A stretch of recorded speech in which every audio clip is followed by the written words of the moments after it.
গুৱাহাটী, ডিব্ৰুগড় আৰু শিলচৰত দোকান পোহাৰ এতিয়া 24 ঘণ্টা খোলা ৰাখিব পাৰিব। আৰু সাপ্তাহিক এটা যি বন্ধৰ কথা আছিল, এতিয়াৰ পৰা সাপ্তাহিক বন্ধটো নাথাকিব।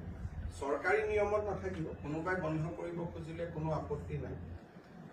ডিব্ৰুগড়, গুৱাহাটী আৰু শিলচৰ পৌৰ নিগম, মিউনিচিপালিটি, কিন্তু বাকী টাউনসমূহত যাক এই গুৱাহাটী, ডিব্ৰুগড়, শিলচৰ মিউনিচিপালিটি কৰ্পৰেশ্যন, কিন্তু বাকী টাউনসমূহত ৰাতি 2টা বজা পৰ্যন্ত দোকান পোহাৰ খোলা ৰাখিব পাৰিব। গ্ৰাম্যাঞ্চলত ৰাতি 11 বজালৈকে দোকান পোহাৰ খোলা ৰাখিব পাৰিব, যাতে আমাৰ ক্ষুদ্ৰ ব্যৱসায়ীসকলৰ উপাৰ্জন বৃদ্ধি হয়। তাৰ বাবে আমি এই ব্যৱস্থাটো গ্ৰহণ কৰিছোঁ। কিন্তু শ্ৰমিকক বছৰত সপ্তাহত 48 ঘণ্টাতকৈ বেছি কাম কৰাব নোৱাৰিব, একেটা ষ্ট্ৰেচত 9 ঘণ্টাতকৈ বেছি কাম কৰাব নোৱাৰিব।